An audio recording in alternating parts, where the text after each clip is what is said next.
Good evening, everybody. Myself, Soumya Hegde. Today, I am taking chemical kinetics. This is Sankalp Learning Solution. So, today we are taking another subtopic in chemical kinetics. What is that? Temperature dependence of the rate of the reaction. Okay. So ಇಲ್ಲೇನು lower temperature ಏನಿರುತ್ತೆ, higher temperature ಏನಿರುತ್ತೆ, ಇದನ್ನೆಲ್ಲ ನಾವು study ಮಾಡ್ತೀವಿ ಒಂದಾದ್ಮೇಲೆ ಒಂದು. So temperature dependence of the rate of the reaction. ಯಾವಾಗ magnesium ಮತ್ತೆ ಆಕ್ಸಿಜನ್ಗೆ temperature ಅನ್ನ ಜಾಸ್ತಿ ಮಾಡ್ತೀವೋ ಅವಾಗ ಅದು ವಿಗರಸ್ ರಿಯಾಕ್ಷನ್ ಆಗುತ್ತೆ. ಟೆಂಪರೇಚರ್ ಕಡಿಮೆ ಮಾಡಿದಾಗ ಮಾಡರೇಟ್ ರಿಯಾಕ್ಷನ್ ಆಗುತ್ತೆ. ಓಕೆ. ಸೊ ಟೆಂಪರೇಚರ್ ಅನ್ನ ನಾನು ಏನಂತ ಕರಿತೀನಿ ಹೇಳಿ? Rate of the Arrhenius equation ಏನ್ ಹೇಳುತ್ತೆ? K is equals to A e raise to minus E a by R T, where A is Arrhenius factor. Okay. ಇದು frequency factor, E is activation energy, R is gas constant. Okay. So ಹಿಂಗೆ ಇದನ್ನ reaction ಗೆ ಅರೇನಿಯಸ್ equation ಏನ್ ಹೇಳುತ್ತೆ ಅಂತ ನೋಡ್ತೀವಿ. Okay. Temperature dependent of the rate of the reaction. E A ಅಂದ್ರೆ activation energy. ಒಂದು ರಿಯಾಕ್ಷನ್ ಅನ್ನ ಕನ್ಸಿಡರ್ ಮಾಡೋಣ. ಓಕೆ. ಸೊ ಒಂದು ರಿಯಾಕ್ಷನ್ ಆಗಕ್ಕೆ ಮಿನಿಮಮ್, ಈಗ ನನ್ನನ್ನ ಒಂದ್ ಕಡೆಯಿಂದ ಎಳಿತಿದ್ದಾರೆ ಅಂತ ಅನ್ಕೊಳ್ಳಿ. ಓಕೆ. ನಾನು ಈ ಪೆನ್ ಅನ್ನ ಎಳಿತಿದ್ದೀನಿ ಅಂತ ಅನ್ಕೊಳ್ಳಿ. ಇದು ನಿಬ್ಬನ್ನ ನಾನು ಸಪರೇಟ್ ಮಾಡ್ಬೇಕು. So I have to put minimum energy to break a bond and form new bond. ಏನ್ ಮಾಡ್ಬೇಕು ಹೇಳಿ? ನಾನು ಇದಕ್ಕೆ ಏನ್ ಮಾಡ್ಬೇಕು? ಒಂದು ರಿಯಾಕ್ಷನ್ ಆಗ್ಬೇಕಂದ್ರೆ ನಾನು ಈ ಬಾಂಡ್ ಅನ್ನ ಬ್ರೇಕ್ ಮಾಡ್ಬೇಕು, ಹೊಸ ಬಾಂಡ್ ಅನ್ನ ಫಾರ್ಮೇಶನ್ ಮಾಡ್ಬೇಕು.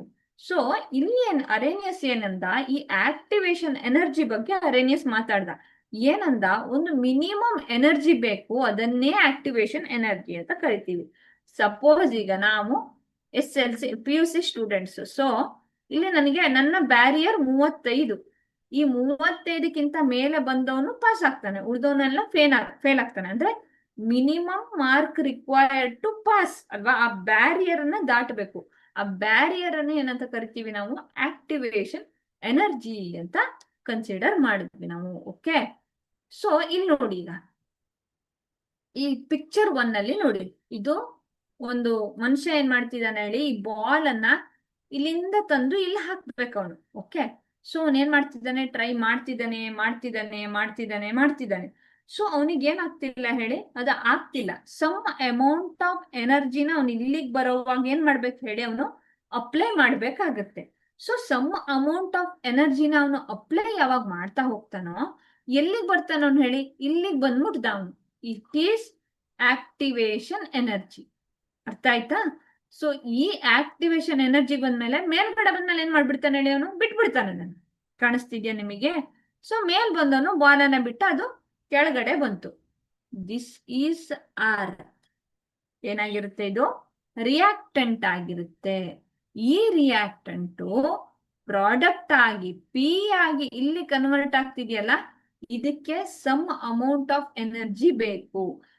ಇಲ್ಲಿ ಏನಾಗ್ತಿದೆ ಅಂದ್ರೆ, ಒಂದು minimum energy required to break the bond. Reactant ಮಧ್ಯೆ ಇರೋ ಬಾಂಡ್ ಅನ್ನ ಬ್ರೇಕ್ ಮಾಡ್ಬೇಕು. ಏನ್ ಮಾಡ್ಬೇಕು ಹೇಳಿ?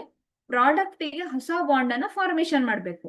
ಸೊ ಈ ಎನರ್ಜಿಯನ್ನ ಏನ್ ಮಾಡ್ದ? ಅರೇನಿಯಸ್ ಅವನ ಥಿಯರಿಯಲ್ಲಿ ಎಕ್ಸ್ಪ್ಲೇನ್ ಮಾಡ್ದ. A e minus E a by R T ಅಂತ ಕನ್ಸಿಡರ್ ಮಾಡ್ದ. ಎಟ್ ಒಂದು ಟೆಂಪರೇಚರ್ ಮತ್ತೆ ಪ್ರೆಷರ್ ಅನ್ನ ಕನ್ಸಿಡರ್ ಇಟ್ಕೊಂಡಾಗ ಏನಾಯ್ತು ಹೇಳಿ? ಅವಾಗ minimum amount of energy required to cross that barrier. ಆ ಬ್ಯಾರಿಯರ್ ಅನ್ನ ಕ್ರಾಸ್ ಮಾಡ್ಬೇಕು. ಸೊ ಇದನ್ನೇ ಅವನು ಆಕ್ಟಿವೇಶನ್ ಎನರ್ಜಿ ಅಂತ ಕನ್ಸಿಡರ್ ಮಾಡ್ದ. Okay.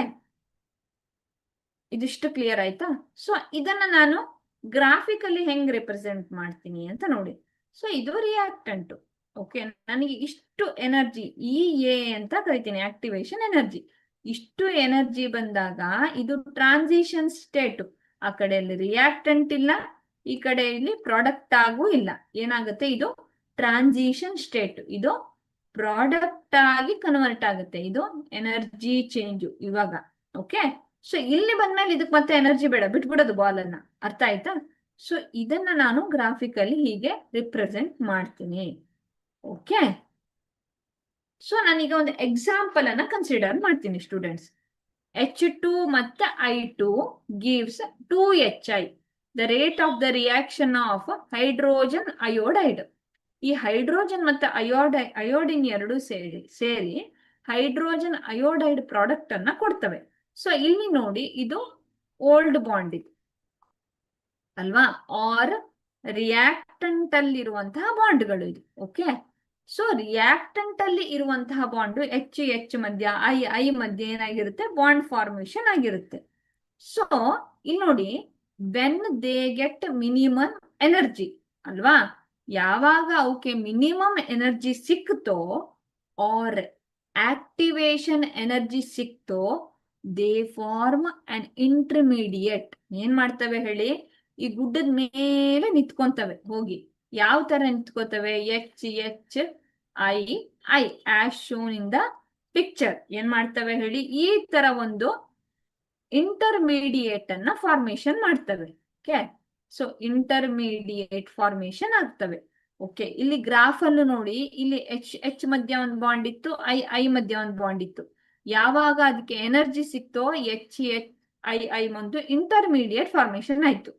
Okay, this is very unstable, ಅಲ್ಲಿ ಇರಕ್ಕಾಗಲ್ಲ ಅವ್ರ ಮಧ್ಯ. ಅವಾಗ ಏನ್ ಮಾಡ್ತೇವೆ ಹೇಳಿ, ಒಂದು ನ್ಯೂ ಪ್ರಾಡಕ್ಟ್ ಅನ್ನ ಫಾರ್ಮೇಶನ್ ಮಾಡ್ಕೊಳ್ತೇವೆ. Then the hydrogen bond will break. ಯಾವ ಬಾಂಡ್ ಬ್ರೇಕ್ ಆಗುತ್ತೆ ಹೇಳಿ ನೋಡೋಣ. ಇಲ್ಲಿ ಈ ಬಾಂಡ್ ಬ್ರೇಕ್ ಆಗುತ್ತೆ, ಈ ಬಾಂಡ್ ಏನಾಗುತ್ತೆ ಹೇಳಿ, ಬ್ರೇಕ್ ಆಗುತ್ತೆ. ಸೊ ಇವೆರಡು ಬಾಂಡ್ಗಳು ಬ್ರೇಕ್ ಆಗಿ they will form a new bond, that is HI hydrogen iodide. Okay, ಇಲ್ಲಿ ಇಂಟರ್ಮೀಡಿಯೇಟ್ ಇರುತ್ತೆ, ಇಲ್ಲಿ ಬಾಂಡ್ ಬ್ರೇಕ್ ಮಾಡ್ಕೊಂಡು HI ಅನ್ನ ಫಾರ್ಮೇಶನ್ ಮಾಡ್ಕೊಳ್ಳುತ್ತೆ. ಓಕೆ, ಸೊ ಅರೇನಿಯಸ್ ಇಕ್ವೇಶನ್ ಏನಂತ ಹೇಳುತ್ತೆ ಅಂದ್ರೆ, with respect to time, so K = A minus EA by RT ln A minus EA by RT. ಈ ln K ಅಂದ್ರೆ Y ಅಂತ ಕನ್ಸಿಡರ್ ಮಾಡ್ತೀರಾ, ಇದನ್ನ ಟೆಂಪರೇಚರ್ ಅನ್ನ T ಅಂತ ಕನ್ಸಿಡರ್ ಮಾಡ್ತೀರಾ, ಇದನ್ನ ಏನಂತ ಕರಿತೀವಿ, C ಅಂತ ಕನ್ಸಿಡರ್ ಮಾಡ್ತೀವಿ. ಇದು Y = mx + C ಫಾರ್ಮೆಟ್ ಅಲ್ಲಿ ಇದೆ. Okay, thank you.